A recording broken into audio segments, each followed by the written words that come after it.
powerful attacks. 300,000 health in a little over a minute when we're still working around the rock shield.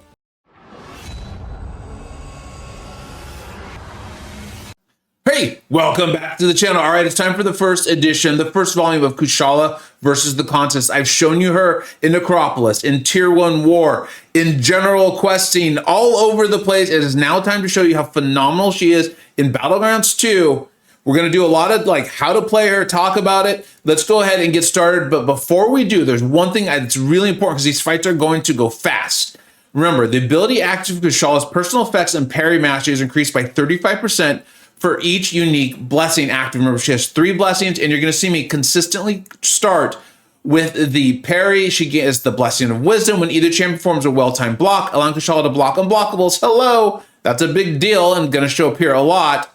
But that's also then going to help with the ability accuracy and so on and so forth and get things started. All right, here we are against this Terrax. Watch how fast it'll be. This is that pass the buck meta. So we're going to get that power sting on. Sometimes you're going to see me go ahead and intercept to pass it back over. Sometimes you'll see me just take the damage. So, but here, we're starting with our parry and then our heavy. Remember, the heavy then is going to increase the damage of our, the potency of our damage effects and also make Terrax fight more aggressively. Then we get those really nice intercepts. So we have 8 blessings up right now. And we're going to get the soul bar on, and it is going to be hitting and ticking very, very hard. Now, remember, when she lands that heavy, it makes the opponent fight more aggressively, helping you get your intercepts, which you're seeing right now. You're seeing happen.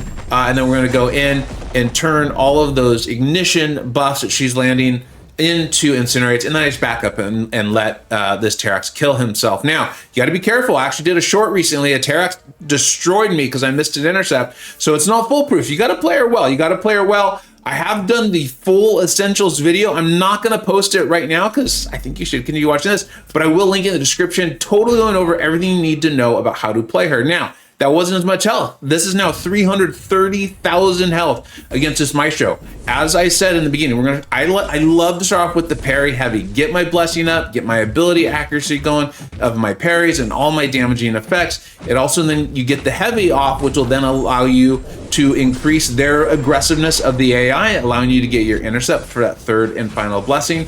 And then you're just going to go on and do this. We are glancing, but because we have that increased ability accuracy, those ignition buffs are being put up on Maestro. And you can see, I mean, this is a wall defender. I know people are learning how to fight him, but not many of them are going to beat this time right here of 40 seconds.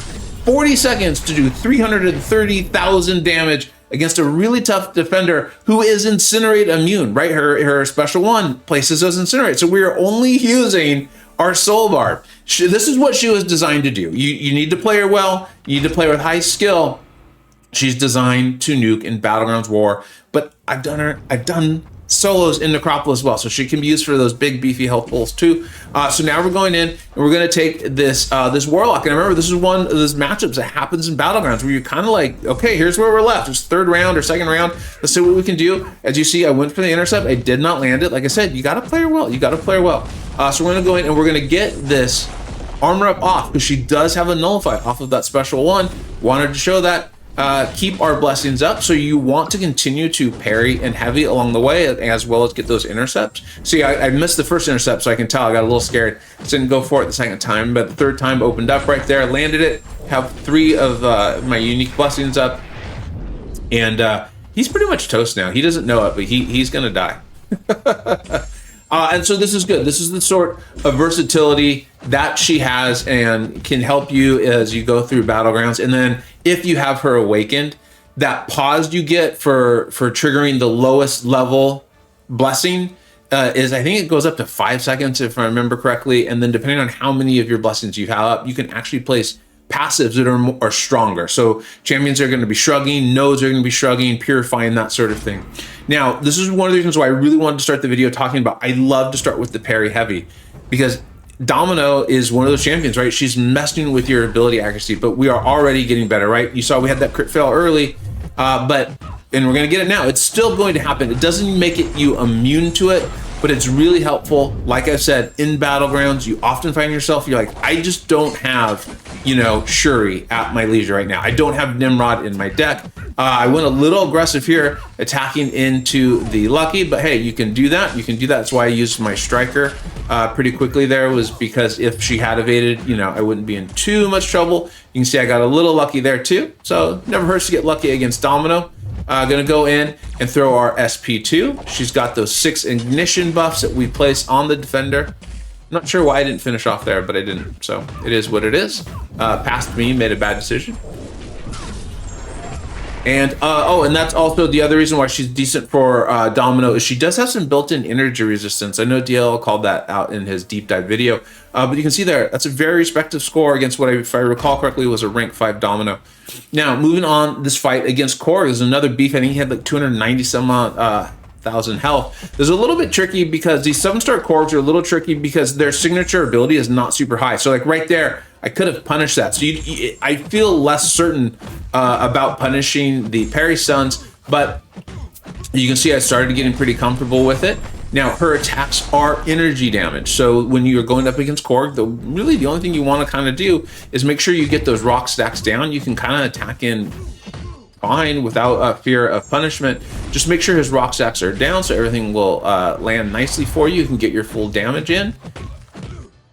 And it's essentially the same rotation. Now, I should parry there. Good, I did. Because that way, if he does go unblockable on his special, I'm fine. Remember, she can block unblockable attacks if she has up the blue blessing, which you get from a well-timed block. And it's all unblockables from champions that are not Science. So essentially, Science can still hit her with the unblockable attacks.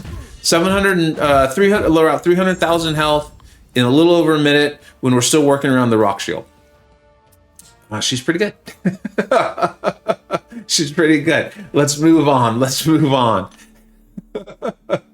Right. Okay, now we're going up against this Sauron. Now, Sauron, you know, some people think he's really tricky, some people don't. Wherever you are on that, I think we can all agree he can go unblockable. And I think I'm actually going to make a mistake, and he is going to get me here. Because this is one of the tricky parts about playing her. This is one of the things that you want to get skilled up with, right? You want to understand what her different blessings do. And, you know, I often call them by the color because it's helpful to me. But like right here, I should actually be looking to land a parry. And I think I'm going to mess this one up. No, I'll mess up another one. Because, you know, one of the main reasons I'm bringing her in for this fight is that he's going to go unblockable at times.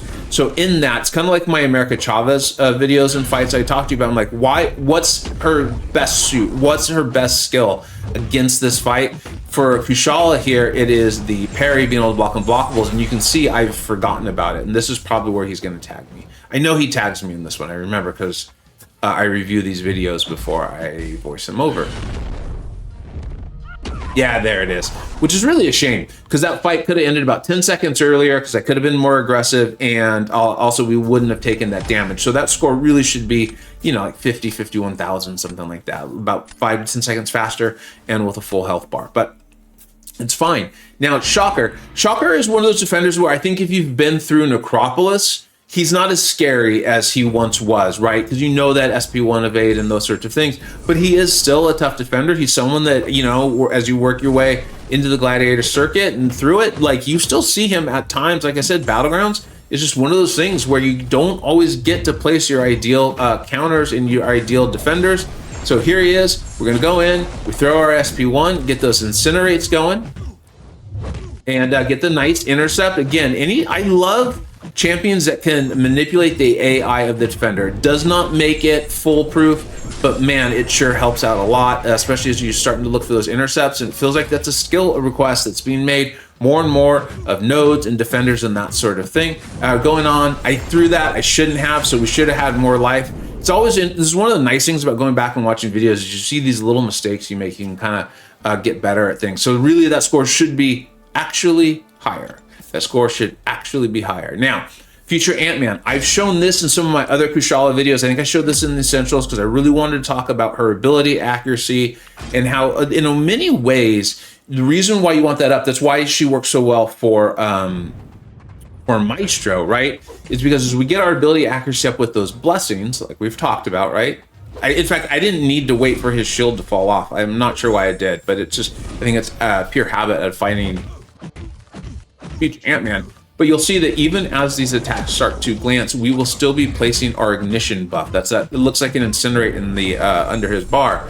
We'll still be placing them because that ability accuracy stays the same. So even if the attack glances, the outcome of it doesn't really change for us as far as we're concerned, because we just want those buffs on him so we can either nullify him with our SP1, which you don't want to do against future Ant-Man because he'll get rid of those incinerates faster, or based on those and the armor ups that he does have, we'll do more damage when we get to our SP2 right here and place this soul barb. If I recall correctly, this was an ascended future Ant-Man done and dusted in less than a minute with a full health bar. The variety and the variety of defenders that she can take and how many of them are meta defenders is incredible. This whole meta here, and it hasn't even come up. There's just been so much to tell you. This was that Chum the Waters where they can go unblockable. So she was great for that because it's just in her kit, right? But there's defenders who can go unblockable. And like I said, I mean, we've got Corg. You can take Hercules out. We've got this future Ant-Man. So many of these just absolutely meta defenders or champions that you frequently find yourself taking in battlegrounds or in really tough quests or in war. She is just great for. You can see, oh, I messed up there. This is what we talked about. That you know me, I don't hide the ball from you guys. She's not a 3 out of 3. This isn't like Tigra where you need to learn the spacing of every defender, but she is.